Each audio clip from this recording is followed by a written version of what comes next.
Hello, everybody, and welcome back to another episode of the Media Boat Podcast, your weekly episodes of us talking about movies, TV, music, and video games, not necessarily in that order. My name is Mike. His name is Matt. My name is Matt. His name is Mike. Thank you for joining us. Just reformatting this doc a little bit. I don't know what happened. Um, and yeah, this is the Media Boat Podcast. We're here to give you news, thoughts, etc. about things that are happening in music, video games, television, and movies, not necessarily in that order. Actually, almost in that order. I was very, Yeah. very close. But thank you for joining us. This is January the 16th, 2024. This is episode 418. And without further ado, let's get rolling because there's some Yeah, stuff to talk about this we week. got to talk about the Emmys from last night. That But is true. before we get there, we're going to start with the music section. Start the music section with the Billboard. Start the Billboard with the Hot 100. And the hottest song in the land is Ooh-Wee, Lovin' on Me by Jack Harlow. Coming in at 2, Cruel Summer by Taylor Swift. At 3, Greedy by Tate McRae. Coming in at 4, I Remember Everything by Zach Bryan, featuring, but really, Casey Musgraves. And rounding out your top 5, Paint the Town Red by Doja Cat. Yep, yep. As for your albums chart, your Billboard 200. At number 1, and back at number 1, One Thing at a Time by Morgan Wallen. What are you gonna Nobody listened to us to put new do? music on the Billboard. Coming in at 2, for All the Dogs by Drake. At 3 is 1989, Taylor's Version by Taylor Swift. At 4, Pink Friday 2 by Nicki Minaj. And rounding out your top 5, Sixth Season by Noah Khan. Yeah, coming into the top 5, I think for the first time this Wait, week. sorry. That is Stick Season, not Sixth Correct. Season. Yes, Yes. no, they're very different. There's a T in there. There's a T in there. All right. If you didn't like any of those albums, we have new releases, starting with Saviors by Green Day. Note, this is Saviors with an S and not Savior, the song by Green Day. Yeah, very by, different. Sorry, no, that's by not by Green Day. Is that Green Day? What are you thinking of? No, I'm thinking of Savior by Rise Against. Oh, And this Rise is Against. Saviors with an S by Green Day. And very different, turns out. Yes. Also, we have Melt the Honey by Pax. That is CKS, not X. Yes. Little Rope by Slater Kinney. And lastly, How Lost by The Fawns. Hey. Hey. Not really, but Not really, no. No, the uh, Fawns. I assume you're gonna Like, listen to Slater Kinney. Yes. you know what? I don't know. The last couple of records have been a little disappointing for me ever since their drummer left. So I don't know. Maybe I'll check it out, but I have lowered my expectations these days. I might check out that Green Day album. See what they've been Go up for to. it. Little Billy Joe Armstrong. Well, let's get to the music section. And there was so much music news. We got it all rolled up to in the bits. Yes, some quick bits for you. Yes. Starting with the award show. Not that award show, we'll get to it. This one is the Grammys, where Yes. we have confirmed Billie Eilish, Dua Lipa, and Olivia Rodrigo will be performing at said Grammys this year. We've already heard new music from Dua Lipa in Houdini. We know Billie Eilish is working on a new album. This is probably the first part of that. And then Maybe. Olivia Rodrigo with, I assume, Guts, and probably the third, fourth single Yeah. he wants to release Yeah. from there. I think it's about time for another one. That makes some sense for the timing. Mm-hmm. But yeah, those are confirmed. Also, wouldn't be surprised if Ariana Grande showed up or Lil Nas X showed up. We'll get to both of them in a minute here. That would make sense as well. Yep. In other music news, I don't know if I want to save this one though. Let's go to Selena Gomez. I put that down there. I put it down there for me as well. Okay, fine. Because he got everything. Elton John got everything. Right, but we'll get there. We'll get there. We have Selena Gomez being attached to star as Linda Ronstadt in the upcoming biopic. Linda Ronstadt. There's the D is silent. There's also an N in there that I throw in there. Somewhere. Yeah. This is also David O. Russell is attached to direct this. Oh no. Yeah, I don't get it. A lot of people are concerned for the right reasons. I don't know. Selena's really leaning into her acting career, and if this is maybe a step towards something more meaty for her, why not go for it? Just, yeah, we'll see how this project goes, but it doesn't seem to have a promising start. There is a specific set of people where people who like David O. Russell's work and people who want to see Selena Gomez's feet cross over. And this film is definitely for them. Oh, no. Oh, no. Don't like where that's going at all. But you know it's going to show up at some point, right? Anyways, instead of being blinded by Selena Gomez, The Weeknd, Blinding Lights, becomes the first song to pass 4 billion streams on Spotify. That is 4 with a B behind it. I mean, I am probably contributing to at least 0.1 billion of those streams. a good portion of them. A good portion over there.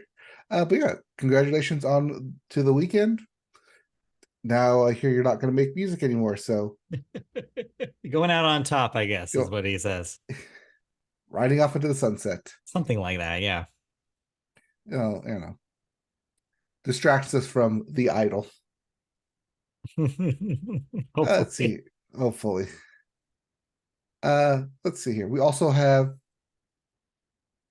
Pentagon news. Pentagon update. Yeah. They've issued a statement. I don't know why, saying that Taylor Swift is not a government spy or psyop. Psyop. So the context for this is that there was a Fox News correspondent that on their show said that there was a conspiracy theory out there that Taylor Swift was some sort of government psyop to distract us from something. And yeah, the Pentagon itself had to intervene and basically release a statement. You should look up the statement, by the way, because this is the bits I didn't copy it in here. But they basically use a series of Taylor Swift jokes to deny the accusation. So treat that news with however you want. It's either like doubly confirming it or just completely denying it. I don't know. It's weird. Like, what was it? Like, I think the mayor of Phoenix did something similar when she performed at the Eras tour, that she gave a blanket excuse to everyone who would be late for class the next day using Taylor Swift quotes. Yeah, it seems to be more and more common now. But yeah. Oh, all right. Which TV show is going to be the first one to use all Taylor Swift quotes?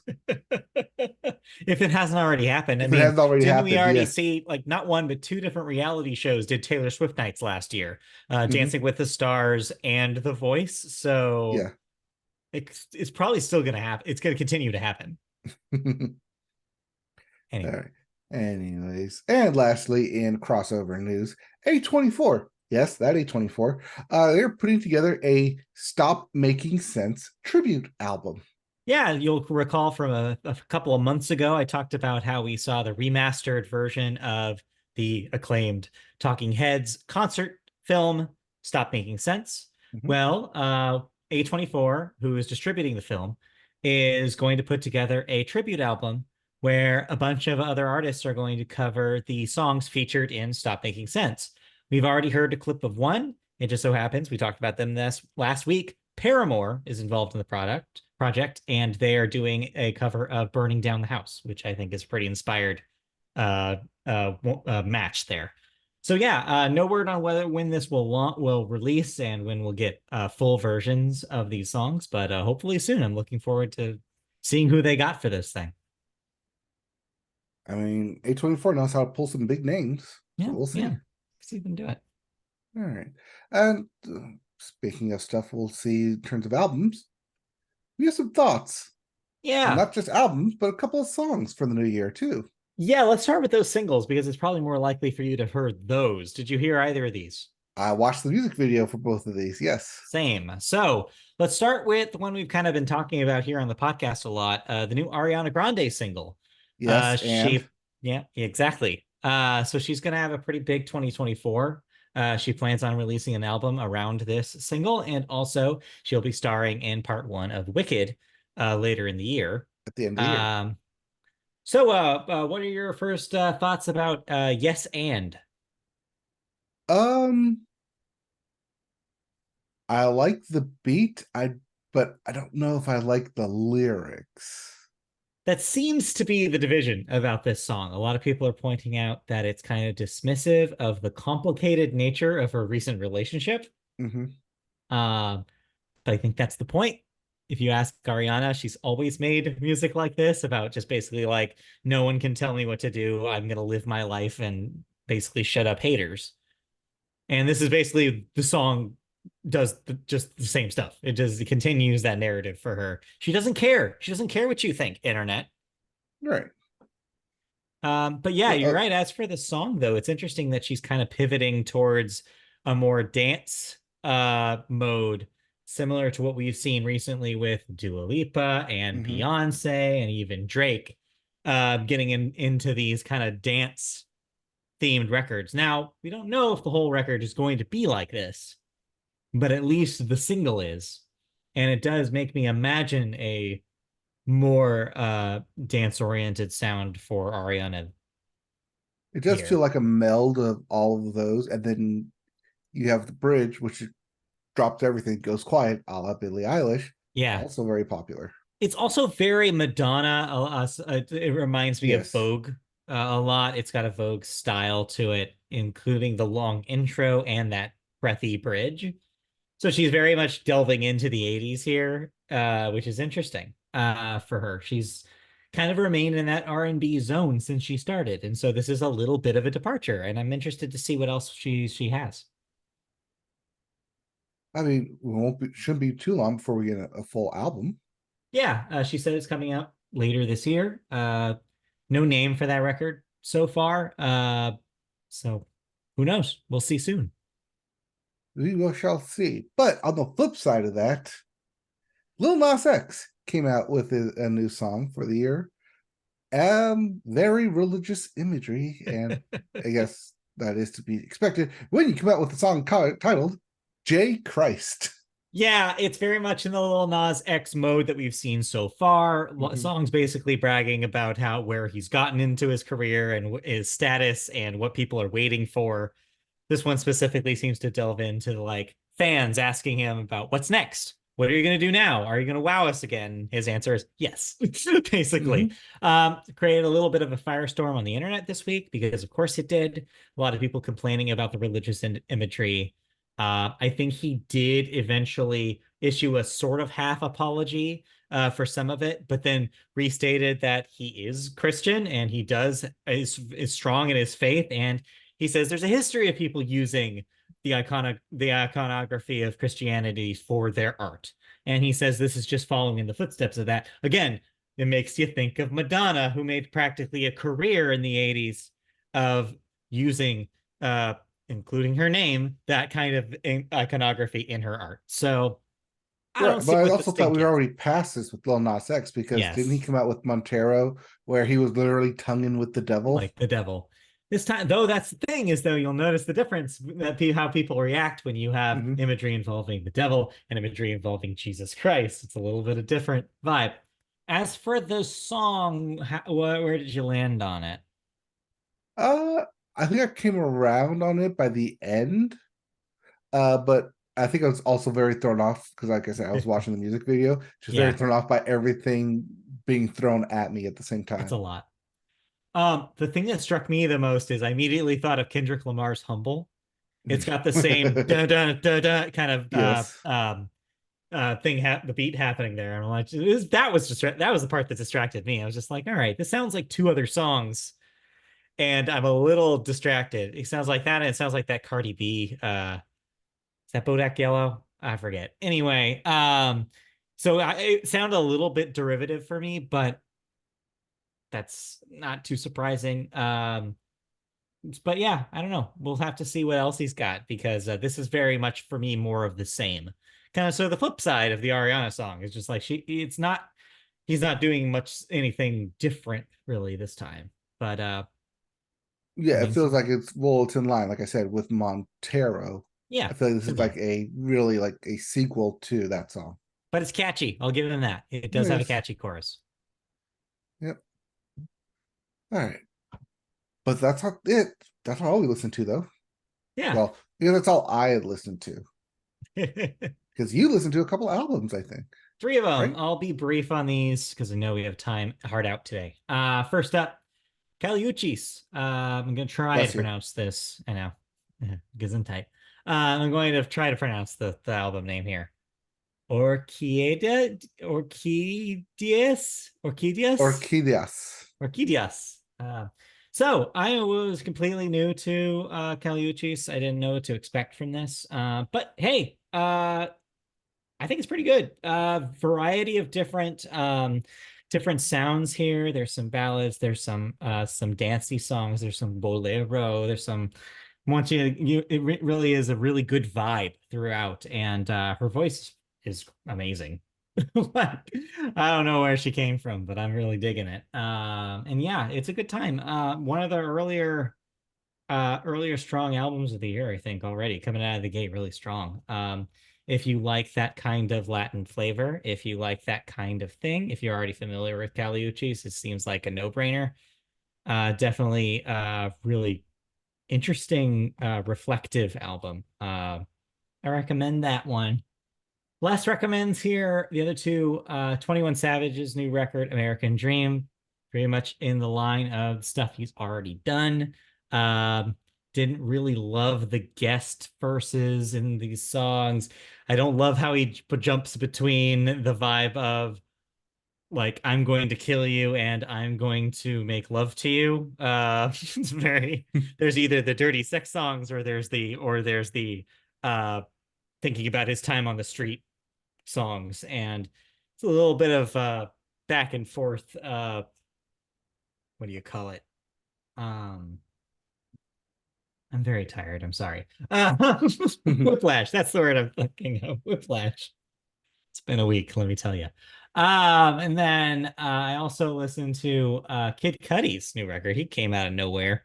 And we would have been waiting for like what 5 years since he did that that With collaborative album with Kanye. Kanye, the Ghost Kids. Yeah, Kids Kids See See Ghosts. Ghost. So this is Insano. I know he's been hyping this up for a handful of years now.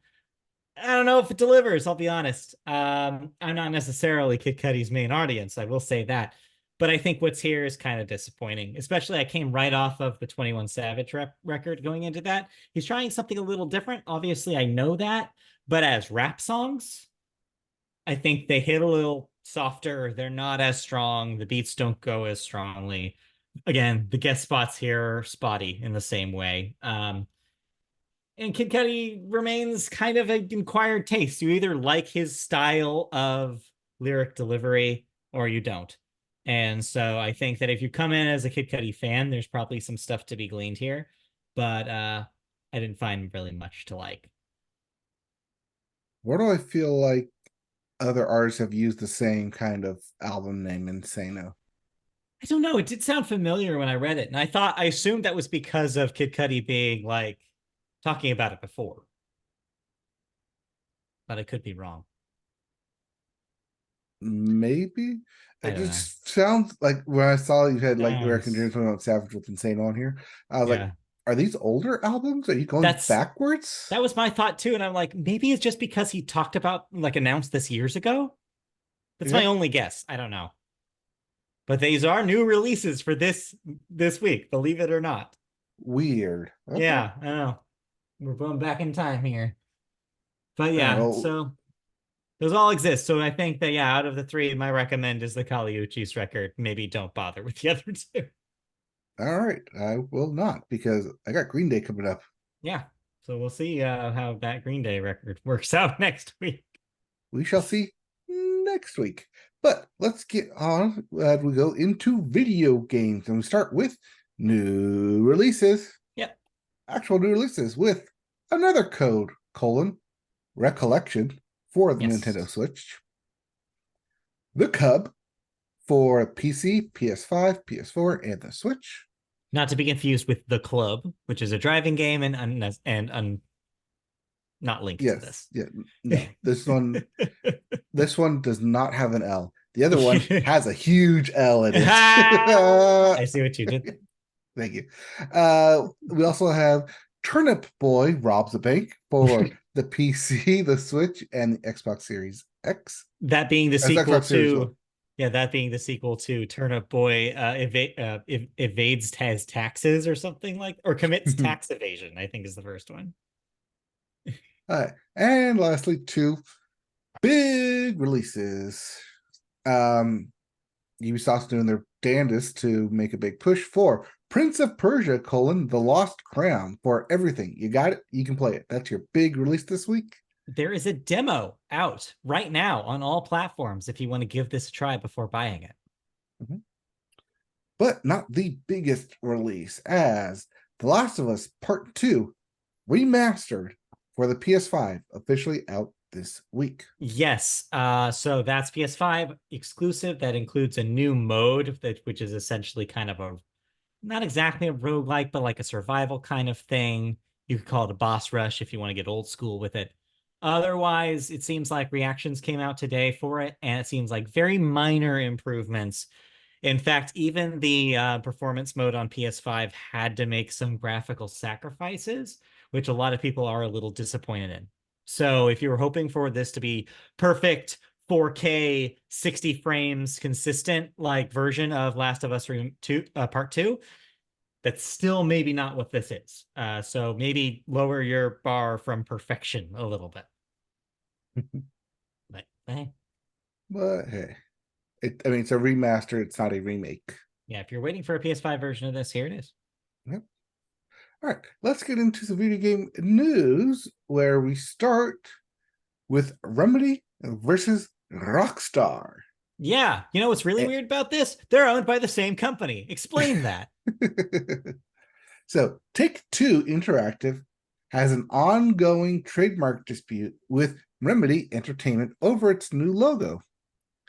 As reported by Respawn First, Remedy applied to trademark its new logo, which is a stylized letter R, with the UK Intellectual Property Office in May of 2013.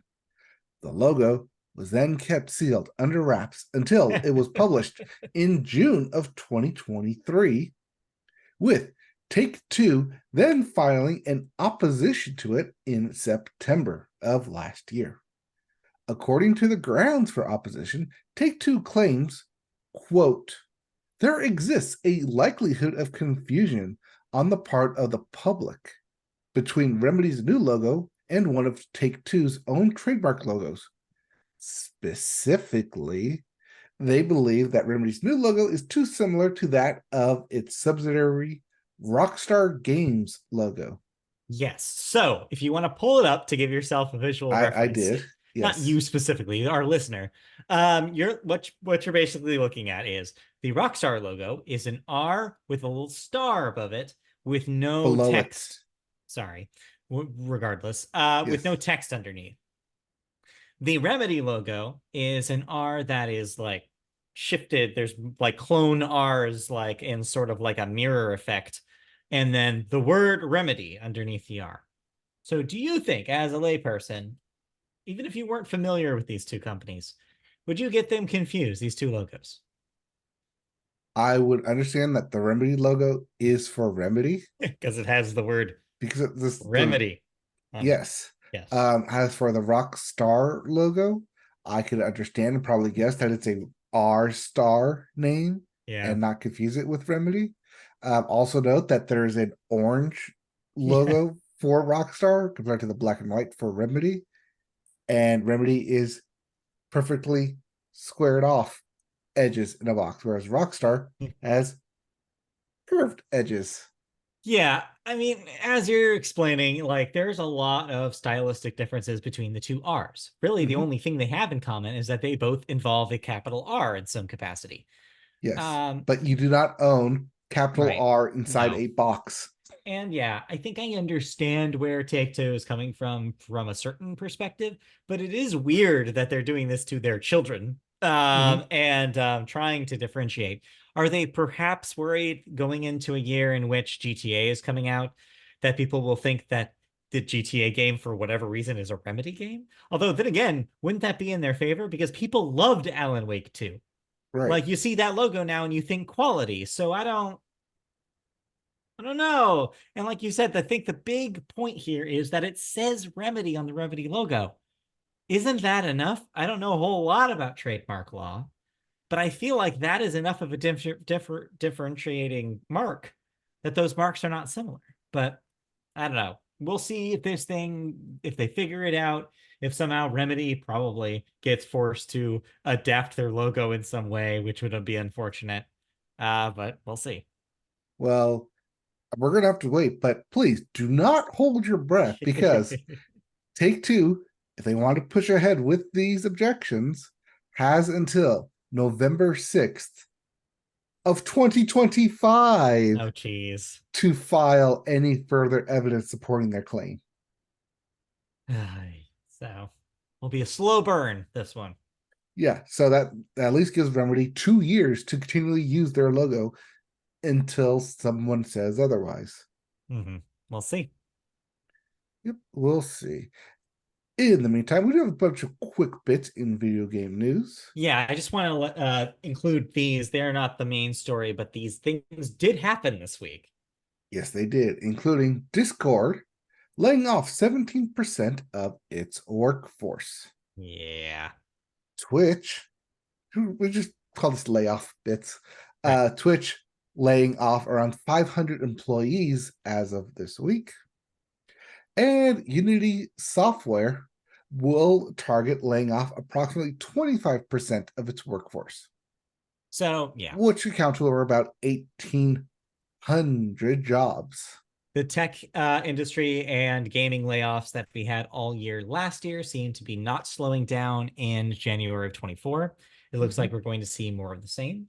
In all three of these cases, it looks like the culprit, again, no surprise here, is investment, is because they expanded huge during the pandemic, all three of these companies, and ended up just not figuring out a model to earn money. And so now they're trying to make cuts in order to become profitable again. And yeah, that's why you're seeing these massacres. So yeah, I hope that everybody who, was comfy over at Twitch, the bad news is this happens literally the week that they announced where TwitchCon will be taking place in San Diego. It's just such a bad vibe if you want to be like, excited for these companies. On this, obviously, this continues Unity's fall from grace after last year. So it's just not a good look for any of these companies, especially Discord and Twitch, companies that a lot of people who stream video games need to rely on in order to do their jobs. Like it's very Yeah. bad. It's a very bad sign. So if you're a streamer who uses Discord to further their development at Unity Software, Yeah, then you're out just a of luck. bad week. Yeah, bad week for you. So yeah, we hope that everybody finds their footing, but those are some pretty big numbers. Yep. Speaking of big numbers, awesome games done quick. Yeah. To run through this week, currently at $400,000 Nice. with an estimated 2 million to go.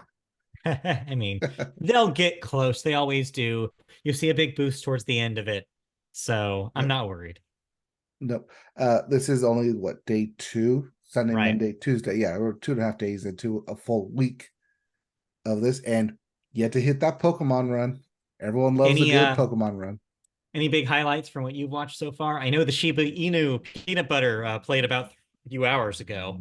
Yep, that was I was gonna bring that up. That the dog Yeah. played on the stream.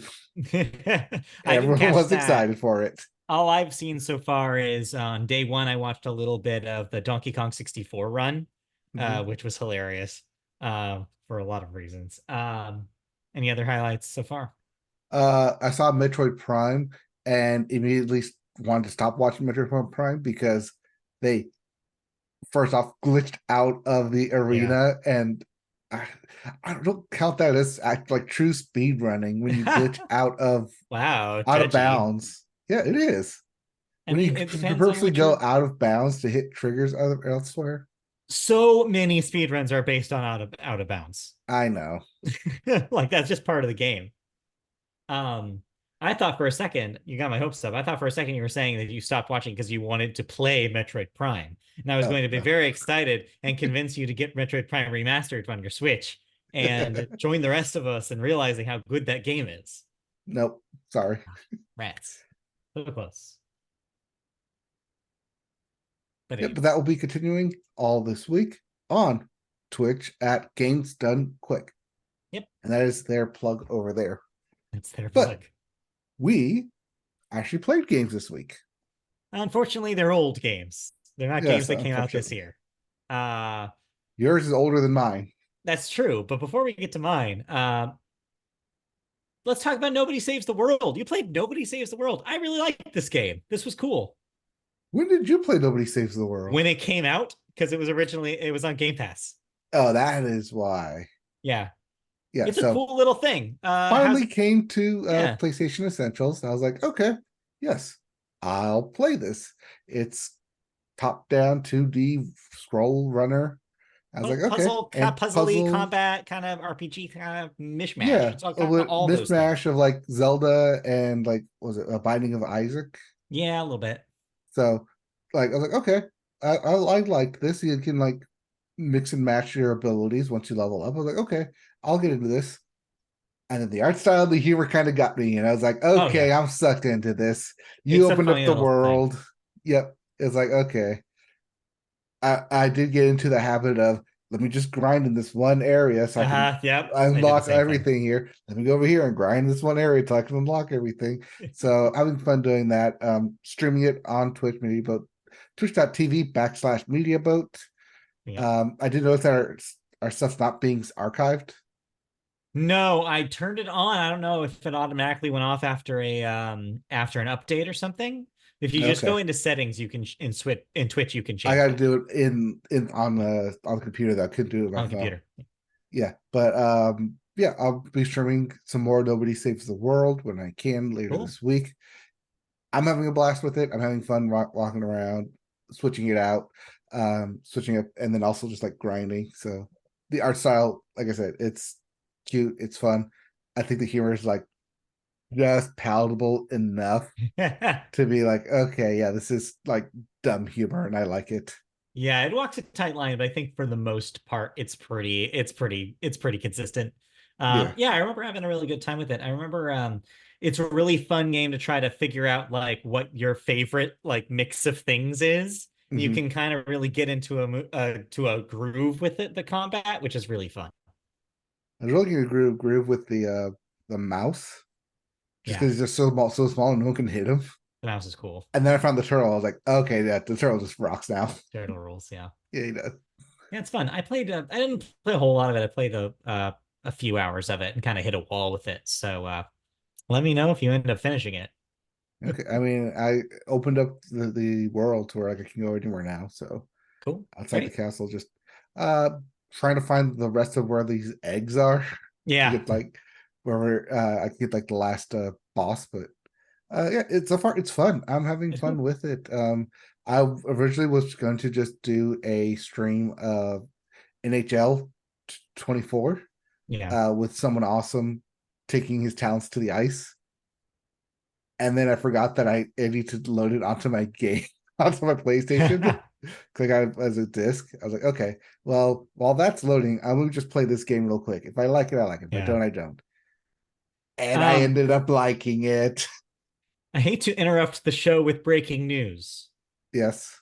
But we do occasionally have breaking news here.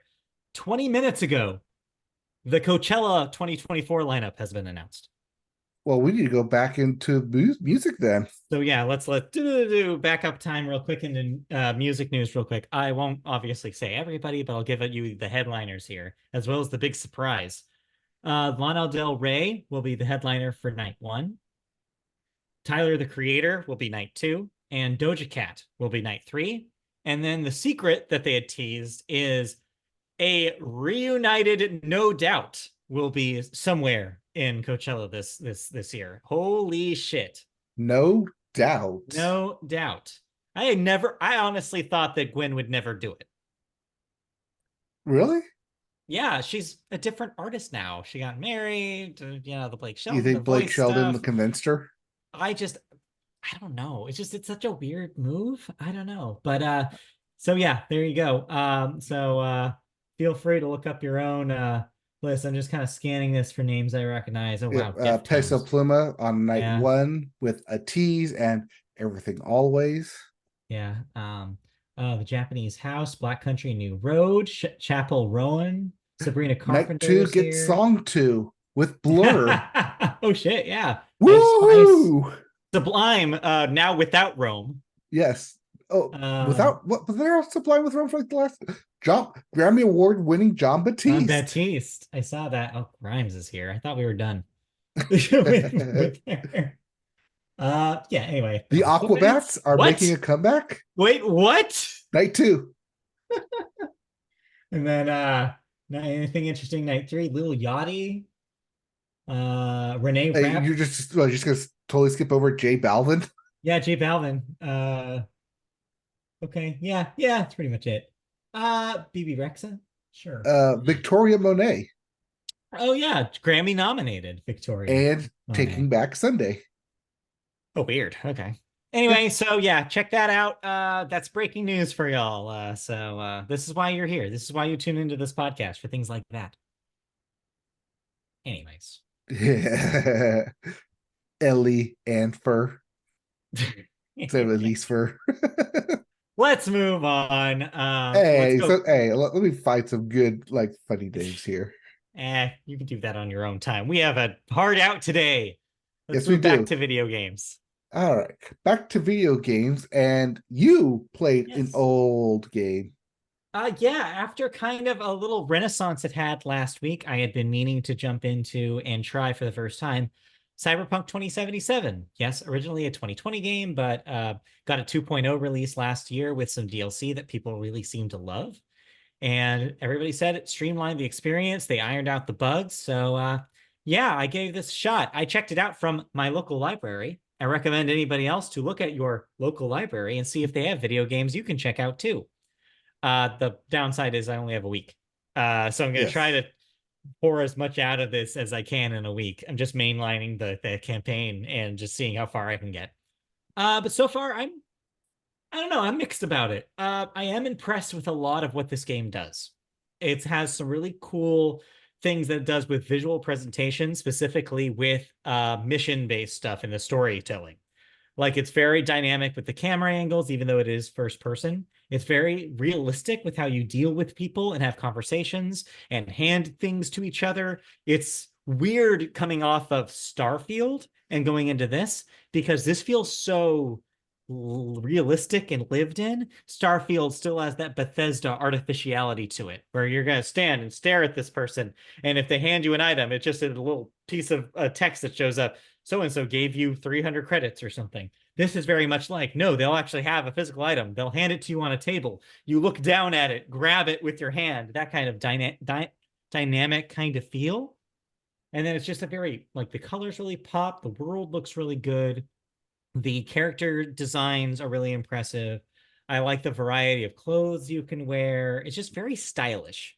The combat's fun too. There's some really cool hacking stuff you can do. There's like a puzzle mode where you're kind of almost immortality style editing, going through video and like Dropping the finding video. clues in Yeah. video. It's really neat. I just got introduced to that mechanic just now, which is why I was a little late. And because I was like waiting for that sequence to end. And yeah, like it's a really compelling thing. The downside is the stuff that I already knew about, which is the humor is really hit or miss. There's a lot of stuff that's seems edgy for edgy's sake, is the vibe. Not too dissimilar to, actually, you brought it up earlier, The Weeknd's The Idol.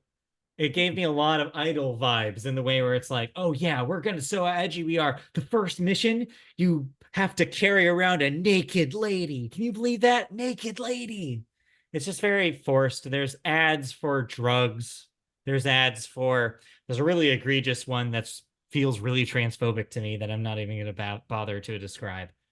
It's just a vibe that feels gross. And I know it's probably going for it because that's supposed to be dystopic future, man. Shit's messed up. And like, I get it. But combined with like the really interesting things it's doing as a video game, I'm still feeling out how I feel about it overall. I think there's fun stuff and I think there's really cool stuff about the presentation, but the vibes are off. And so I'm going Hmm. to play a little bit more of it because I am really enjoying my time with it, and see if it has other stuff that's that I haven't even encountered that could be cool about it. And kind of get to know the characters. Like for reference, I haven't even met Keanu Reeves yet.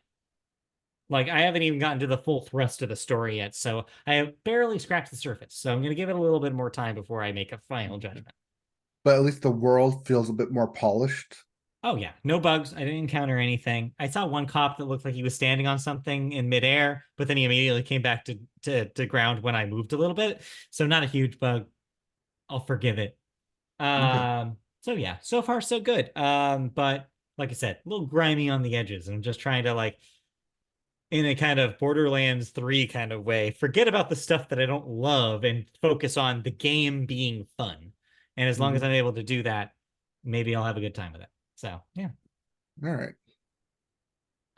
Oh yeah. I mean, you have a week, so let Yeah. me know how it So goes. report back If next you week get and I'll to tell the, you. was it Phantom Liberty So no, section? that's paid DLC. Oh, that's paid So DLC. this copy is the original copy of the base game, Okay. so it does not include it. That's a separate thing that, yeah, it's bundled in. If you buy a new copy right now, the Ultimate Edition, I believe, bundles in the Phantom Liberty DLC. So if you are new and want to spend the money, you can get all of it in one. Okay. Okay. I'll report back. All right. But in the meantime, if we didn't play anything else, we can safely move on to the second half of the show. Yep. Let's move on into the television section. And we always start television with the Sports Corner. First up, you're going to have to elaborate on this. I was not aware of the story. You have here that ESPN has some sort of Emmy with some sort of college game day hoax. What's happening here? So the Emmys and ESPN currently had a beef this past week Oh, did where they? ESPN had to rescind some Emmys given to its hosts Oh, because when you host a televised program, that is a separate Emmy category from the actual production of said Emmy program. okay. But to get around this, someone over at ESPN, when they made the submission under the title of associate producer, put in fake names. Jeez. And then they took those awards, took off the nameplate, put on the nameplate of the real person, and then gave it to said person. That person being one of the hosts. So, for example, one of the hosts for College Game Day is Lee Corso. Been there for like 20 years. In the credits that they submitted to the Emmys, they didn't put Lee Corso. They put Les Corsoon Mm. among other hosts, to which they got the Emmys, changed the nameplate, and gave them back to the hosts. Oh, jeez.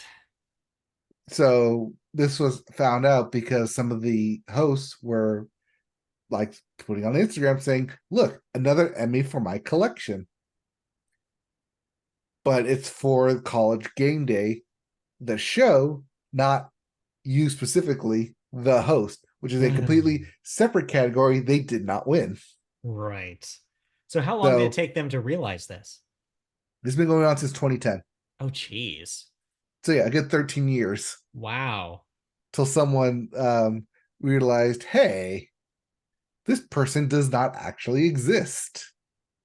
Or how did, more accurately, is probably, how did this person have so many Emmys? I tried searching their name. They never popped up under Emmy winner. So yeah, ESPN had to do a lot of cleaning up this past week for the Emmys. Wow. Wow. Wow. Wow.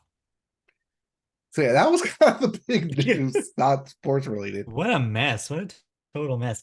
I mean, there's already been kind of back and forth about these categories, about like hosts and whether there should be even like writing categories still for like variety shows and stuff like that. It's just the Emmys really got to figure out their categories and make sure that nobody's trying to cheat them.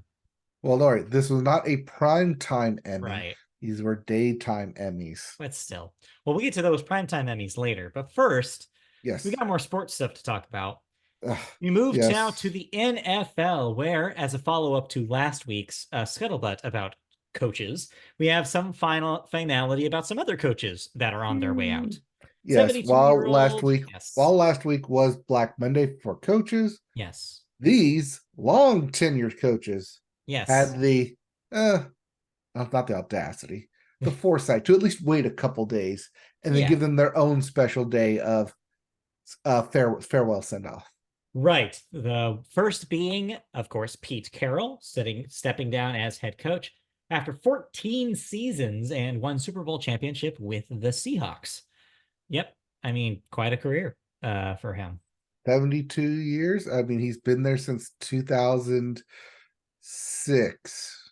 Yeah. 2007. After, of course, having built up his legacy as the USC coach. Yep, one of only 3 head coaches to have won both a Super Bowl championship and a college football championship. Right, yeah.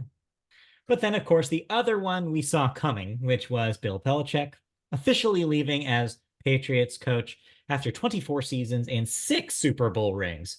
So, yeah, that was the one most people were focused on, kind of honoring the legacy of Bill Belichick and giving him a proper send-off from the league. Yeah, I mean, that's the actual press conference that I did watch. Technically, I did watch both, but I watched the the Bill Belichick one live because it's Bill. Yeah. You want to see if he's actually going to show emotion for once, but no, never. But no, I mean, 6 Super Bowls, 24 seasons.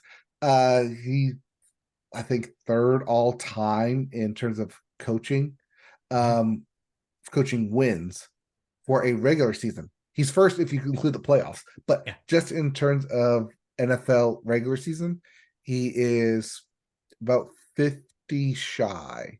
So about good 4 seasons probably. Okay. Before he becomes the most winningest regular season head coach. Right. Should he continue to coach as a head coach? Which we will see. Yep. But yeah, for now, that's kind of where those two stand. Meanwhile, it was wild card weekend. All the home teams won, except for the Dallas Cowboys. Wah, wah. You also had some really close upsets. I think the Lions really shocked everyone with their surprise win. Yeah, that was a 1-point win. Jared Goff did not throw a pick in that game, and that is the reason they won. How are you feeling about that game as a Rams fan? I mean, as a game, that game was awesome. The Rams defense shut down the Detroit Lions, 3 points in the second half total, but just enough to overcome the Rams at a 24-23 victory. Yeah. Matthew Stafford back home for Ford Field playoff game. Yep. Detroit winning and Dallas Cowboys losing means Detroit gets yet another playoff game, this time against the Tampa Bay Buccaneers as they beat the Philadelphia Eagles. Don't call them that. But yes, I saw a lot of Eagles fans very, very, very upset about how that went. Yes, especially as they were very, very, very high on their team at the beginning of the year. Yes, it looked pretty good for them for a little bit. But Yep. alas, not everything can last. And so, yes, they will have to try again next time. Yep. 4 games upcoming this week. The other two being Green Bay, who upset the Dallas Cowboys, going into Santa Clara to face Mr. Irrelevant and the San Francisco 49ers. And then rookie CJ Stroud and the Houston Texans going in against number one seed and currently the second longest tenured head coach, because Mike Tomlin is still technically head coach of the Steelers for now, even though they lost. Baltimore Ravens. John Harbaugh and the Baltimore Ravens. So knowing what you know now and knowing kind of where all these pieces have been placed on the puzzle, what are your Super Bowl thoughts? Who do you think makes it? I mean, it's still going to be Ravens versus the Rams, except the Rams will be wearing Detroit Lions colors instead.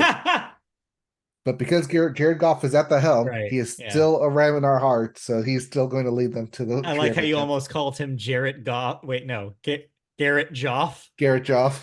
Garrett Joff. Brew Drees. Drew Brees. Brew Drees. Anyways, all right. Well, we'll have to wait and see if that is your if that is a correct analysis.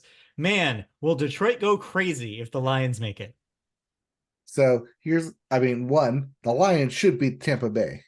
But then in the NFC Championship game, it's going to be either number one pick Jared Goff versus Mr. Irrelevant Brock Purdy, or number one pick Detroit Lions, NFC North Detroit Lions versus NFC North Green Bay Packers in an NFC Championship game in Ford Field. So either way, as long as the Detroit Lions win, either storyline is great for television. Well, we'll have to see which one of those happens. Anything else in football before we move on to other sports? No. Technically, we do know who the next head coach of the Patriots will be. It is Gerard Mayo, who was the defensive coordinator. He is being primed to be the next head coach over there. As we talked about last week, there's still 7, I guess now these 9 open positions for head coaches that need to still be filled.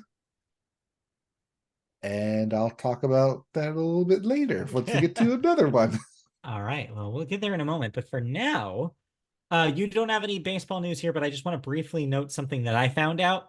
The moment we've been waiting for, maybe, the regional sports networks, Bally Sports hearings are on Friday the 19th. So there's a possibility, a slim possibility, but a possibility nonetheless, that we might have news coming out of that as to the fate of the deals that have yet to be struck for the regional sports networks and the league. So for the upcoming season, right? Because apparently all signs point to 2025 being the start of MLB doing its own streaming thing. Right. So right now, all we know of is that Bally's made deals with 3 teams, but we don't know which 3 teams they are. The question is, can they afford the other 11 teams that are potentially on the chopping block here? And so this may help us get an idea of maybe 1, who those teams are, and 2, whether they're going to be able to afford any of them, all of them, or maybe even none of them, depending on how this goes. So because they are still under bankruptcy. We might have news about that next week, but again, maybe. So we'll see. That's a maybe. Right. Let's move on from baseball then, because that's pretty much it this week. Besides, international signings happen this week, but most of the time we don't see any actual fruits from those signings until 2-3 years in the future. So unless you're Shohei Ohtani, but you're not. So let's move on. Let's move on to basketball. The Boston Celtics are having a season for themselves right now. They lead all teams with a 31-9 record. First team to 30 wins. First team to 30 wins, and last team to hit double-digit losses. So not bad, Boston. So going for a The team, entire going for a NBA record is team. green of envy for the Boston Celtics. Oh, so funny. Meanwhile, in hockey, you have a similar kind of vibe with the Edmonton Oilers, who are currently on a 10-game win streak. Yep, and in the division with the Kings. So that's the only reason I know it, because they just keep winning, just keep I going. see. That's a frustration story. Yes, it's Got a it. frustration 10 win streak, but nonetheless, congratulations on your 10 win streak. That is a franchise record. And now we Let's turn see if you to keep it up, though. college. Yes, exactly. Now we turn to college football, which of course is in the off season right now. It has wrapped up its proper season, but news nonetheless trickles in, specifically about Nick Saban. Saban, Nick Saban. I was Do you thinking not of know Nick Saban? I know I you're was thinking thinking of of the Saban. production studio of the Power Rangers show. Yes, I got Fox confused. Kids Saban. Yeah, Saban. Saban is retiring as the head coach of the Alabama Crimson Tide. In 17 seasons with Alabama, Saban led the Tide to 6 national championships, 44 first-round picks, and 29 total losses. Think about that for a second. 29. That's it. 17 seasons, 29 losses. That's it. On average, and that's on average 2 losses a season. But yeah, you also have to factor in he had like 2 or 3 undefeated seasons in there. Right. So that adds up pretty well, I think. Yeah. So that makes a career record of 292 to 71 to 1 in 28 seasons. Yes. Is that one a one tie? There's one tie in there, yes. It's insane. And yeah, 7 national championships. That's pretty crazy. Yep. One with LSU, which after he won the national championship with LSU, he then became the coach of Alabama and then won 6 national championships. So the question then remains what's next for Nick Saban? Put on your hats, because we've had 3 legacy retirements of coaches leaving. So here's my big brain thinking. All right. They all want to go somewhere where they can retire, where it's sunny, where it's warm, where they can just relax by the beach. Yes. But also they want to be able to coach an up and coming young team. Sure. So they fill the vacancy of the Los Angeles Chargers. Oh. Bill Belichick is the head coach. Pete Carroll is the defensive coordinator. Nick Saban is the offensive coordinator. You wish. All 3 coach for the rest through the decade, 6 seasons, till they get Bill Belichick his number 1 ranking as the most winningest coach. You're basically saying that the Chargers then become the NFL dream team, at least coaching wise. Coaching wise, yes. Yeah. Yes. That's insane. I don't think that happens. I think you're imagining a dream world. But they are all friends. They are all 72 years old. Here, I'll give you this.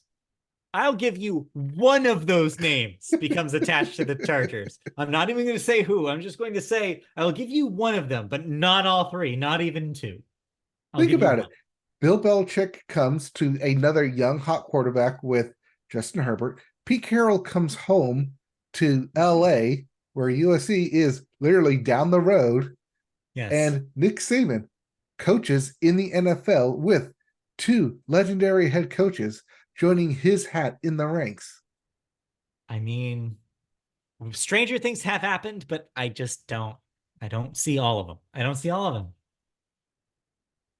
Hey, if one of them gets, maybe it's like a path of first one to get hired as a head coach brings the other 2 aboard. Well, I mean, although we'll see what happens. I don't think Bill would do that because he wants that record. He's chasing a ghost right now. But yeah, he wants that record. Yeah, I don't think so. But like I said, stranger things have happened. Who knows? We're not talking about Stranger Things. No, we're not talking about Stranger Things, but we are going to move on. One last thing in sports, we have to talk about the draft. We have to talk about these young up-and-comers coming out of college, ready to play in the NFL, and what the odds are. And because the championship happened, now all eyes are on who is staying, who is going, and who is entering the transfer portal. But we don't care about who's staying, and we don't care about the transfer portal. No. We care about who's making that jump from the D League to the pros. Right. So we, of course, start with Heisman winner, quarterback Caleb Williams of USC. We have the wide receiver Marvin Harrison Jr. from The Ohio State. I know you're a fan of his. Yes, he is my number one pick. Yeah. We have quarterback Drake May from UNC. Wide receiver Malik Neighbors of LSU. Tight end Brock Bowers from UGA. That's wide receiver, Georgia. Wide receiver Rome Odunze from Washington. Another Heisman winner, quarterback Jaden Daniels of LSU. Quarterback Michael Penix Jr. of Washington. Quarterback, great name, Bo Nix from Oregon. And quarterback JJ McCarthy from Michigan. And running back Blake Corum from Michigan as well. And wide receiver Xavier Worthy, another great name, from Texas. So those are the top 12 picks that I believe should be going, especially for fantasy, next year's draft. Yeah. Lots of quarterbacks, lots of receivers. This is going to be a legendary draft. It's going to be a stacked draft. So you're going to want those picks. Who do the Browns pick? I think you mean the Bears. Sorry, Bears. Sorry. Who do the Bears pick? Who's gone first? Depends if they want to stick with Justin Fields. Right. Because they could make a package of Justin Fields, of the first round pick for other picks to see if someone wants to jump to get their guy as a quarterback, their next quarterback. Well, now that the Bear season is over, what do you think they do with Fields? Do they try him another season or do they bail? Seeing as they're going to keep their head coach, I think they keep their quarterback. Okay. Right. And thus they probably trade it to Arizona because they are very gullible and will sell their picks away for probably current Heisman Trophy winner Jaden Daniels and not go with the actual Caleb Williams. Got it. And then everyone's going to blow it for Marvin Harrison Jr. to drop. Yeah. Yeah. Yes. Because he should be the number one pick. He is the best player in college right now and should have won the Heisman. Dang. Well, we'll see if history can correct itself. Also, slowly looking at who I want on my dynasty team because I like all those names. Well, in the meantime, when does this draft start? The dynasty draft or the actual NFL? The actual draft. Oh, NFL draft is in April. April 20. I do not care about your fantasy. Hey, we're just talking about my fantasy with Bill Belichick and Pete Carroll and Nick Saban all coaching on the same team. The actual draft is on April 25th. Good to know. All right, then. In that case, anything else in sports that we need to cover before we move on to television news? All right. No, because now we have to move on to our sport, the sport of kings. Yes, the sport of kings, which is betting on awards, specifically entertainment awards. We love it here at the Media Boat Podcast. You probably saw a post go up about our predictions for the Emmys, which took place on Monday night. I would like to change my predictions now. You cannot. It is too late. I beat you by 3. Oh, by the way, so if you're wondering where that number came from, if the math didn't add up for you, it's because I missed one. I didn't realize that competitive reality competition would be televised. I thought it was already done, so I did not include it. But I figured reality competition host was already there. But I figured that all of us would have said RuPaul anyways, and it won. So I gave us all a point. Okay. I basically gave us all a bonus point because we all would have picked Drag Race because it's won for the last 8 years. Yep. Anyways, that being said, the Emmys happened. And if you weren't part of Succession, The Bear, or Beef, oh boy, you had a long night. Succession and The Bear tied with a leading 6 wins each. Both, of course, winning their Best Drama and Best Comedy prizes. And Beef, which won for Limited Series, followed closely with 5 trophies. Last week tonight with John Oliver continued their dominating run in writing and for scripted variety series. But surprisingly enough, The Daily Show with Trevor Noah won Variety Talk Series because On Last a Week Tonight technicality. is not allowed to compete in that category. Honestly, I get it because there are no interviews. It's Mhm. not a talk show. It is Yes. a sketch show to a certain extent, and it's also an information show. It's like almost edutainment to a certain extent, while the other ones really aren't. That's why it falls under variety. So yeah, it's fair. I Yeah. think that's fair. It was nice to see Trevor Noah come out and say, "See, I told you we would have won if we didn't compete against John Oliver." Right. Something also the internet glommed onto after the show was that you could see during that acceptance speech from Trevor Noah, Roy Wood Jr. is in the back mouthing the words, "Please hire a host," Yes. implying that Comedy Central still has not chosen a successor for Trevor after he leaves, which is ridiculous. It's been almost a year now. I mean, what we do know is who it won't be. It seems like it won't be Roy Woods Jr. and it won't Yes. be who was Ronnie the Chang. right Chang, or it won't be what's his name who had the Patriot Act show on Netflix. What's his name? Oh, Hassan Minaj. Thank you. We already know it won't be Hassan Minaj. So Yeah. yeah, I don't know. I hope they make that decision quick. But anyway, so yeah, I saw that as kind of the Academy honoring Trevor Noah for his run, Mhm. basically. That's how I read that. So like, Yeah. sure, why not? Some history was made last night, specifically involving Sir Elton John as winning Yes. his first Emmy for Elton John Live for Farewell from Dodger Stadium, which you watched. Is Gave him his EGOT. That was the last piece of his EGOT. He already has his Oscar, his Tony, and his Grammy. So all he needed was that Emmy, and now he is now the 19th person of all time to be a full real EGOT. Yeah. Congratulations, Sir Elton John. You finally got your E. Yeah, he got his E. Then lastly, you included this, I think, because this is the big horse you bet on and lost bad.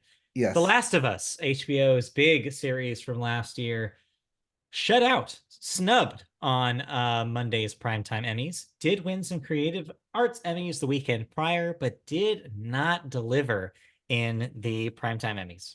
And that is where, yes, I lost Yes. because they walked away with 8 wins. They swept the creatives and then 0 on the big night. I mean, when you look back to the critical reception of that, I think some of this makes sense because I think the one thing people were talking about that show was Nick Offerman's performance. And you Mhm. know what won? Nick Offerman's performance. Yeah.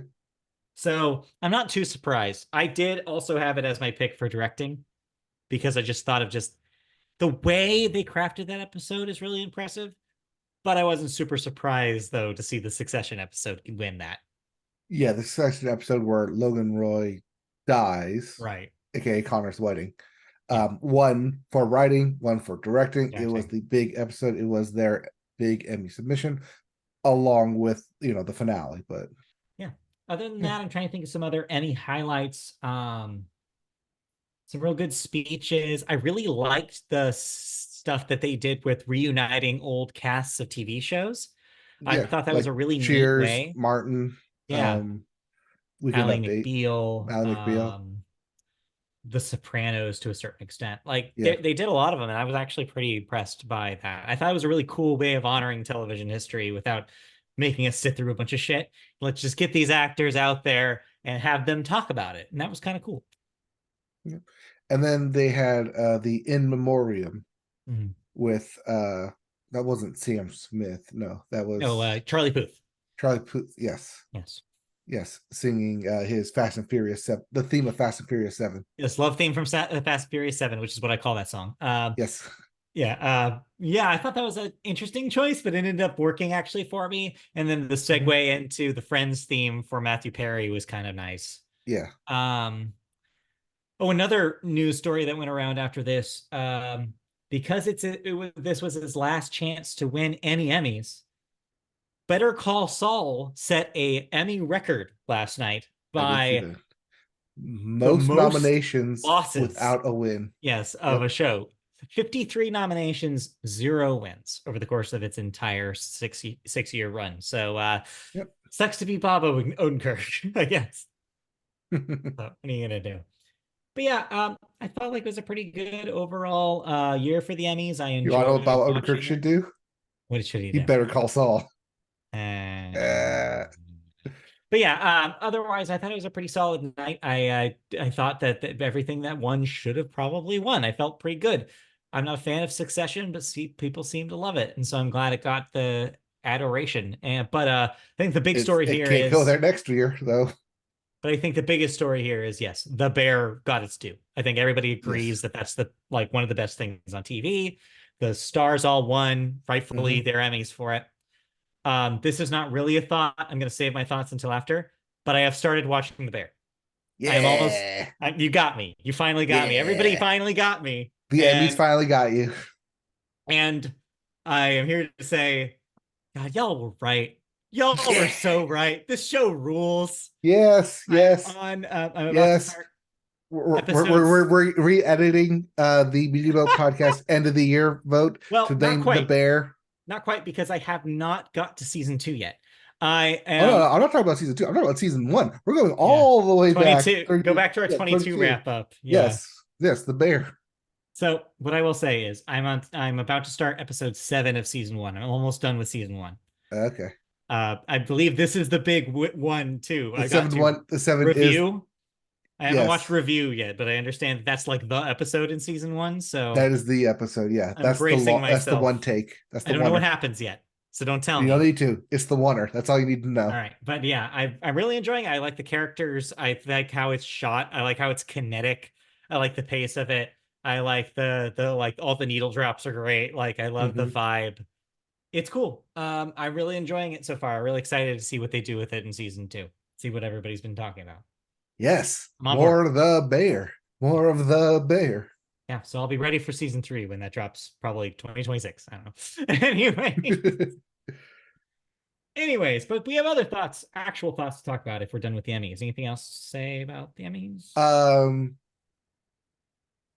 if you're like me and you watch both the Golden Globe and the Emmys, I did you not. clearly saw the production of the Emmys because they actually took the time and effort into both crafting their show, hosting a 75-year memoriam for TV of the awards, Mhm. compared to the Golden Globes, which looked like it was thrown together at the last minute because it kind of technically Yes. was. With one caveat, maybe don't get Anthony Anderson to do it, but everything else worked for me. I Oh, agree. sorry, you didn't like him showing up in a gimp suit? Uh, well, probably one of the weaker moments of the night. Yes. Well, just Google Anthony Anderson and you'll find out what I'm talking about. Just Google him. Look at his Wikipedia. I don't know what you need to do, but just he's had an interesting kind of last few years. But regardless, with a different host, I think that yeah, would have been a great. I think you're right. I think it did a really good job on honoring television, which is something that I think Mhm. the Golden Globes fell really short of doing. Right. And yes, we know that Golden Globes are both TV and movies, but Yes, but yeah, it's really nice that when they do have like these anniversary years, especially for shows, that they're able to put the cast together, pay tribute to these long running shows, pay tribute to television because that's what yeah. you're there to celebrate. You're there to celebrate TV, not just the year you had, but also all the TV and legacy that came before. And the Emmys did it great this year. I wouldn't be surprised if this year's Emmys wins an Emmy next year for Yeah, directing. maybe. All right. Let's talk about thoughts. You have a couple of game show or game show adjacent thoughts to start us Yes. off here. Um, we'll start with the Netflix one and then go into Peacock stuff. Mm. So, trust is both something earned and kind of something given in Okay. terms of both, like, in terms of people and in terms of actual money. And that's how we get with The Trust, a game of greed on Netflix. You get 11 strangers, put them into a mansion, and immediately everyone's a winner. Oh, that's It's nice. $250,000. You all split evenly. No, no, that's it. Just automatically, you can split evenly if you make it to the end. But do you trust the people you're spending your time with? Because they can vote you out. And if you get a majority vote, you are out of the mansion. You lose out on the trust. And then all of a sudden, your part of the trust becomes a little bit bigger. Because, Yeah. what's good about splitting something 11 ways when you can split it 10 ways or 5 ways? Or are you that much of a backstabber that you will betray everyone's Right. trust and take it all for yourself at the end? There was a video game with this premise from a couple of years ago that I remember hearing about on a podcast. It was exactly this premise. I wish I remembered what the name of it was. But yes, so this is a live with real people version of the same idea. Yes. Yes. Yeah. And everyone comes in with their own like backstory and secrets and stuff about who they actually are. So over the course, you get to know a little bit more and they get to share a little bit more. And it's like, oh, do you trust them? Are there alliances? First episode, all the women ganged up and took out one of the guys because they didn't like the way he they literally they said that they didn't like the way he showed off by showing up with one button and just like rippling abs everywhere. It's like, this guy is a threat to us. We need to make Right. sure he is out. So Hey, all smart. the ladies got together and voted him out night one and broke everyone's trust. And it was great to see. It's like, oh, I'm in. I am definitely in for this. Yeah. Okay. So one spoiler for episode 1, but Yeah. it's a every Tuesday thing. So more episodes drop. I think it's over in 2 weeks. So All right. it's And a what's that Netflix on? Netflix. Netflix? Okay. That's another Netflix game show. All right. And you know how dirty they like to play, fast and Oh, loose with the rules. for sure. Speaking of fast and loose with the rules, let's go over to Peacock, where Yes. season 2 of Alan Cummings' show, The Traitors, is back for another season of backstabbing blubbery. Did you watch season 2? No. I thought you would. No. They said you were going to watch it. I think we tried a little bit of. I think we tried the first episode of season 1, and I don't know if we loved it. Okay. Yeah, didn't stick with it. Well, try season 2 because they got rid of the like actual people aspect of it, and these are all just celebrities. Like Oh, B-list interesting. celebrities now. Okay. Yeah. Yeah, they got rid of I don't know why they did that, but apparently it's just all celebrities now in this season. I was like, so I'm watching, I was like, wait, where are the regular people coming on? Are there not going to be regular people to They're backstab not. everyone? No, there's just celebrities in season 2. I watched it with my doctor. She recognized a couple of celebrities, like, oh, and it's set in Scotland? Oh, I'm in. So she's in with it, and we're watching that now, so we're having fun with that. Fair enough. But yeah, speaking of backstabbing and betrayal, The Traitors, season 2, out now Yeah. on Peacock only. All right. Also on Peacock and auto playing because I was watching the NFL games on Peacock, and then it's like, hey, when you're done with this and you don't change the channel or anything, we're just gonna roll you right into the show we're promoting everywhere, Seth MacFarlane's Ted, the TV series. When you said you had it on autoplay, I thought it was like, oh, but to get it over with. No. I went from football to Seth MacFarlane Ted. Yeah. So before you start talking about the television series, have you seen the 2 movies? Yes, I have. Okay. And did you like them? The first one was charming, but then again, it's because it's charming in its like when it came out. Sure. I don't think it really holds up now. No, I bet it has not aged well, if I had to guess. And then even the second one, where it was like trying to get Ted an official citizen because he's not technically a person of the United States because he's not technically a person. That's true. I went to the legal thing. Turns out. That was that. Yeah. But this is none of that. This is actually a back to high school scenario where Ted and John, Mark Wahlberg's teenage self, get into the typical high school teenage shenanigans, but with a foul-mouthed, potty-talking teddy bear. And episode 1, it does feel like Seth MacFarlane is hiding behind the facade of Ted to say all these dirty, racist, misogynistic jokes. Yes. In order to get away with it because it's coming from a teddy bear and not from Seth MacFarlane himself, even though it really is. Yeah. it's such a one note joke when you think about it. Is Mhm. it's a joke he's used in all of his shows. Is let's Yeah, have the animal character like be against type, against being a cute animal.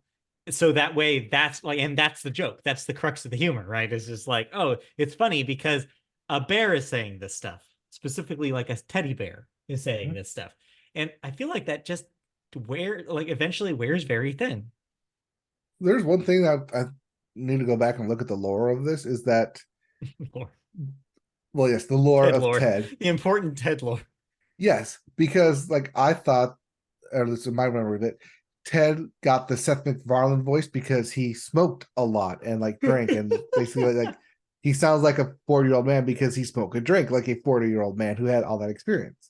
Not But I'm like a cute teddy bear with my high pitched voice and it's going to stay that way and eventually age over time. Apparently, no, because in this episode, in like the second or third episode, they get right into let's buy drugs and do drugs for the first time. And yep. it's like, wait, but your voice sounds like a 40-year-old man. How is it like this? Like, where's the disconnect? He's just always sounded like that. We just have to you just have to accept that. But that's not what the first 10 minutes of Ted was. Also, they Mm. recast Alex Borstein as the mom, and they shouldn't have. She's Seth. Yes, she is on the Seth MacFarlane roster. Like, of course, she's just there. Exactly, but they had to recast her because for some reason she didn't want to be back. Yeah, it's weird. Like all the like the jokes they made from like the first like opening of Ted, like those parents not there, completely different actors, completely different setup. It's like, is this even the same even kind of show? Maybe I'm just thinking too much of it. Maybe you are overthinking the Ted television show. Yes, I think maybe just a little bit. Maybe. Anyways, Anyways, all episodes are up on Peacock. You can watch that now. Um, Also, I did end up finishing Twisted Metal on Peacock. I'm glad I did. I had a lot of mhm. fun with it. I'm kind of Okay. excited for season two, and I'm glad they got a season two. All right, fair enough.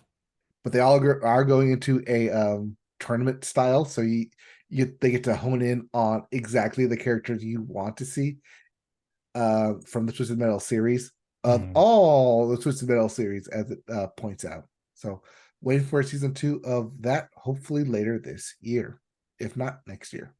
Okay. But we need to talk about a show that we delayed from last week into this one. Yeah, technically last year because they ended it in solid 2023 and we just didn't report on it in time. Yeah, Julia on Max, a show that you talked about for its first season last year, Mhm. ended its second season, and I guess that's it because we'll get to that in the cancellations and renewals in a Well, I moment. guess spoilers, Yeah, but spoiler, but not that we need to spoil our own show. But yeah, of course, the show about Julia Child and her time working on her television show. Um, yeah, I came to this late. You had talked pretty glowing, I think, about the first season. You had really enjoyed yep. it. I liked the general idea of the show, which is combining a story about Julia, like the person she was, and her husband, and like their history and her friends, but also almost equally so an exploration into television production in the late 50s, early 60s, like Mhm. really digging into public television, how it's made, what they were dealing with, what the struggles were to get her show made, talking about the dynamics between how it had like direction and production. And like, I thought the nitty gritty of like seeing the show come together was just as compelling in some ways as the human drama around it. And yeah, it kind of doubles down on that in season two. There's a little bit of a twist that they do towards the end of the season that I thought they pulled out pretty well, where they bring in a little political intrigue to it. The And Huac. yeah, I thought that was a neat little extra like cherry on top, I felt. Yeah. That didn't feel too removed from what they were trying to do overall. And by the end of it, I think I landed like, yeah, I enjoyed my time with it. I like the characters enough. It's not the most amazing television you've ever seen, but I think it does what it's trying to do pretty well. I think it gets a little mired and doesn't really resolve a lot of the questions between uh, between Julia and her relationship with feminism. I think they really touch on it briefly and then don't revisit it until even though they kind of talk around it later.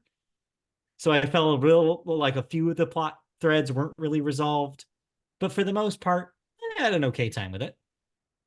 I had a better time with season 1 than I had with season 2. Okay. I definitely had a struggle with season 2 because they were in France, because they were away from the studio, because it wasn't about the Television Julia stuff. Child, the show. It was about Julia Child, the chef, and Right. trying to create the cookbook. And I think that's why it took me so long to get back around to it, because I didn't really care that much about, let's write another cookbook. What are the recipes? I wanted more of the HUAC, the feminism, the television in the 1950s correlation that they're putting into here. I wanted more of that, but I didn't get that until halfway through the season. Right. Which is why it took me so long to finish Julia season 2. Yeah. I mean, I'm not super surprised that it is done because I don't know how much more they can really do with this premise for a season 3. I think they might be done. Civil rights. That's where it's but going. They already kind of touched on that. So yes, like they touched on, but that's like the next big thing right. that happens like in real life. But yeah, I still would recommend it, I think, for anybody curious about Julia Child or curious about 60s television. Yeah. Because I think that, yeah, it does have a little bit of insight to exactly like the structures of how they were able to pull off those shows back then, which is pretty cool. Also, just cooking shows in general, how they started. Like you get to see the origin of a lot of cooking show staples, like the mirror, so you can see above what's being cooked. Like you get to kind of see those little details, which is neat. Yeah, I mean that's also why I like about it, the behind the scenes stuff. Right. Yeah. Real quick television note, actually a couple of notes. One, After Midnight, the Taylor Tomlinson late show premieres tonight. So we'll be able to talk about last night. Was it last night? I thought on the Emmys they said the tomorrow night. Or did they say that because it premiered after midnight? Premiered after midnight at 12:30. God damn it. All right, my bad. So the first episode's up? I believe so, yes. But we'll talk about that next week because I haven't recorded and I didn't get to it. I'll watch it too. Obviously, there's stuff going on today. But yeah, we'll get to it. We'll get to After Midnight next week, where we'll have a full week under our belt to watch it. All right, cool. And then the other note that I wanted to briefly mention, we started today but did not finish Hulu's Death and Other Details, which is a mystery show that I think you dig. It's got Mandy Patinkin in it, which Christy loves Mandy Patinkin. And so, yeah, we had to give it a shot. So far, I'm not super impressed, but I'll talk about it more next week once I give it another episode to gestate. But yeah, it's a Knives Out-esque kind of vibe is what it's going for. So maybe check it out. All right. But what I have been checking out still is Percy Jackson and the Olympians. Yeah. And the Edge of WWE fame is showing up. Yeah. Was not expecting that. Honestly, I thought this most recent episode, this past week episode, was really strong. I think he maybe came in season or episode 2 was kind of weak. I think it's gotten a little better the last couple of episodes. So still sticking with that. And I felt like episode 1 and episode 2 needed to establish a lot of lore background. And but then like from 3 on now it's rolling. Yep. It's rolling. Once they actually got on the road, it's fun enough, started getting it rolling. Yeah. So yeah, we're gonna Hades next week, supposedly. So we're only getting ramped up more and more up. So we'll touch back on that once it wraps up. All right. But we are closing in on wrapping up this episode. So let's move on, shall we? Let's move on to cancellations and renewals. What am I no longer watching? As we just mentioned, Julia has been canceled after 2 seasons on Max. ABC has confirmed that the 7th season of The Good Doctor will be its last, so they will wrap up that show. As they probably should, because they just did the baby season, so yeah, 1 more season to go. That's all you got. That's all you got left. And then in renewals, CBS, against all odds, is bringing back the Drew Barrymore show for a 5th season, even after the controversy surrounding its season after the strikes. We mean during the strikes. Yes. Key. Yes. So, yeah. Let's move on to the one death this week. We have Bill Hayes, age 98. Singer, famous for singing the Ballad of Davy Crockett. You can hear his voice in your head right now. And acted Yes. in Days of Our Lives. Yes, it is that song, The Ballad of Davy Crockett. Yes. That Bill Hayes. Might not And if know you the don't- name, but you definitely know Right. that song. And if you don't know what we're talking about, ask your grandfather. Your grandfather will tell you about Davy Crockett. All right, let's move on to Oh God, actually. is that true now? Oh yeah, 100%. Yes. Yes, because Back to the Future, they made that joke Yes. for 30 years. It's been 30 plus Yes. years. 40. Ask a Oh my God. yes, Yes. ask a baby boomer, Generation. and they will tell Yes. you when they were Generation. children. Generation. Generation. Yes. Generation. Generation. Okay. Yeah, we got to move Okay, on. as Mike has a breakdown, let's move on to movies and let's move into the weekend box office numbers. All right. Let's get some money. Your number one movie this week, of course, was Mean Girls with a $28 million debut. Honestly, pretty low compared to what I thought that was going to make. I mean, it is the musical version, so compared to other musicals, then now everybody knows. Now everyone knows it's a musical. Yes. Number two, The Beekeeper with a $16 million debut. Number three, hanging on, Wonka, 8.4 million this week. That's at 176. That is a hit. I'm sorry to deliver this information to you, but that was a hit. Is that going to hit 200? Yeah, but still, that's pretty good. Number four, Anyone But You with $7.1 million. That's 55 total. And running at your top five, $6.2 million for Migration. That's at 85. It will not, guaranteed now, make it to 100. Yes, it will. And then in case you're wondering about the Book of Clarence, which also premiered this week, way down at number 9 with $2.5 million.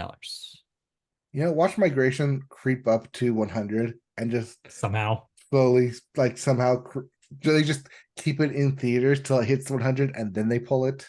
Yeah. We'll see. It's a big we'll see. Yep. New releases this week. We've got two for you. We have Founders Day. That's that murder. Everyone's getting murdered on Founders Day. On Founders Day. Just like everyone's getting murdered on Groundhog's Day, and everyone's getting murdered on New Year's Eve, and everyone's getting murdered for Thanksgiving, and everyone's getting murdered on Halloween, the one that started this trend. And then, Taylor Swift gets murdered in Valentine's Day, right? That's how it happens in that movie? Yep. Okay. Killed her acting career. Did it? That's good. That's good recovery. And then ISS, which I'm guessing is about the ISS. Yes. Horror upon the International Space Station. Two horrors. That makes sense. This is sci-fi horror. Because it's January, everybody. Horror movies. Who would have thought? All right. Those are your new releases this week. Hey, speaking of horror movies, let's talk about zombies. Where are the zombies? You've heard of 28 Days Later. You've heard of 28 Weeks Later. Well, now 28 years later has been announced. Well, it has been long enough to where it probably will be 28 years by the time this actually comes out. No, not quite. However, Danny Boyle and Alex Garland, the director and writer of the 2002 movie 28 Days Later, are reuniting for 28 Years Later, a new zombie thriller that is expected to hit studios, streamers, and other potential buyers later this week. The package isn't just a simple modern sequel installment. The movie already had a follow-up, by the way, with 28 Weeks Later, released back in 2007. The duo were only involved as creative producers on that film, did not direct or write. Now, the hope is to launch a new trilogy. Boyle is attached to direct the first installment. Garland will write all three of them. The budget for each movie would be in the $75 million range. That's cheap for a lot of these stingy studios.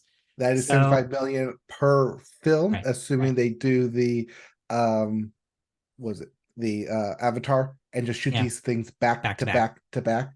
Right, I say Avatar. The Lord of the Rings. Give it to Peter Jackson Jr., the man who started this thing. You shoot them back to back to back. You call them 28 Years Later, Part 1, 28 Years Later, a fully Part 2, and 28 Years Later, Triple Action, Pump. Something like that. Something like that, yes. So we'll see. I don't know. Are you excited for zombies in the 28 Days Later fashion, or? Considering the 28 Days Later kind of kicked off and reinvigorated the whole zombie trend in film. Right. It'd be interesting to see how they hopefully close it. But also this could just be another step in that kind of franchise. Yeah. That kind of storytelling, be like, hey, we're gonna pump some new life into this dead, trodden out trope.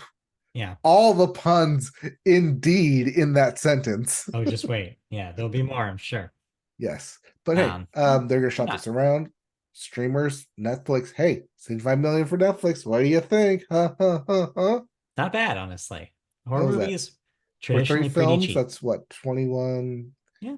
22.5, 225 million? Hey, that's exactly one Spider-Man too. Hey, there you go. Anyway, so yeah, 28 years later, look forward to that once they make some sort of deal. Yep. And then they Yep. obviously cast Cillian Murphy from the Yeah, first film why to not? reprise his role because he's hot right now. He is hot right now. But we'll talk about I believe will we talk about Oscar nominations before next week? Aren't they this week? Or maybe While I one look more that week. up, I think we might need one more week. But while I look One that more up, week. let's get going. Yeah, we have one more thing to do, which is talk about thoughts. Did you watch any movies? I did not. January 23rd. So So not yes, next week. next week. Next Tuesday Oh, morning, they will be yes. announced. So Tuesday night, we will be able to report on what those nominees are. Yes, we So will have our Oscar nominees next week on Tuesday, cool. fresh out the oven, as we'll have exactly probably 12 hours to think about them. Right. So on But that hey, wavelength, that's next week's episode. yes, on that wavelength though. So look forward to next week. Maybe I will use those announcements to decide which movies I need to see because I kind of saw two pathways in the forest this week. Either binge all of The Bear or watch Killers of the Flower Moon. You see which one I chose. So Yes. I did not watch it yet. So I'm tabling that until the nominations come out and I see kind of Christy and I want to make like a schedule about like, okay, what and what do we want to see out of these and how are we going to see them? And then have a plan of attack. We'll see. I'm playing Nobody Saves the World, so that's my time instead of watching Right. Killers of the Flower Moon. But we will get around to it, Right. and you can watch Oppenheimer on Peacock in 1 month from now, February 16th. Okay. But hey, All right. let's talk about that in the future. So let's kick it off. By the way, we no longer have to say find us on Google Podcasts because they are shutting that down. Oh, well, there you go. Good to know. But yes, as you're hinting at, that's it for the show. That's it for the Media Boat podcast this week. So thank you all for joining us. We'll be back next week for another episode, like I said, with those Oscar nominations talk. In the meantime, if you want to catch us in video form, you can go to YouTube, search Media Boat Podcast, find our channel there, and like, subscribe, click the bell for notifications when new videos go live. You can also find us in audio form, as you mentioned, not on Google Play, but you can also find us on Apple Podcasts, Amazon, iHeartRadio, Spotify, anywhere you listen to podcasts, search Media Boat Podcast. And hey, leave us a review. Tell us somebody's out there listening to us. Give us 5 stars. Why not? Yeah. You can also find us on social media channels like Twitter, where we're at MediaBoatCast. You can find us on twitch.tv/MediaBoat, playing occasional video games, including Mike playing some Nobody Saves the World. You can find us on MediaBoatPodcast.com, which is our website where our archives go up. That's where you can see how wrong we were about the Emmys, as well as an archive of our shows every week. And then last but not least, you can email us if you have questions, comments, feedback about the show, anything at all. We'll read your questions on the air if you do so. Email us at mediaboatpodcast@gmail.com. And there we go. That'll do it. Yep. Episode in the can. We'll be back next week with Oscar predictions. Read out the Emmys. Now the Super Bowl, if you will, Sure, of the if you award will. season. Yes. The Oscars. But before we get to the Oscars, we do have the Grammys in February to get to, but we will get there along with other episodes next time. Thank you all for tuning in. Thank you, and we'll be back next time. Yep, we'll be back with more news, more thoughts, and more of us. Bye-bye. Okay, bye.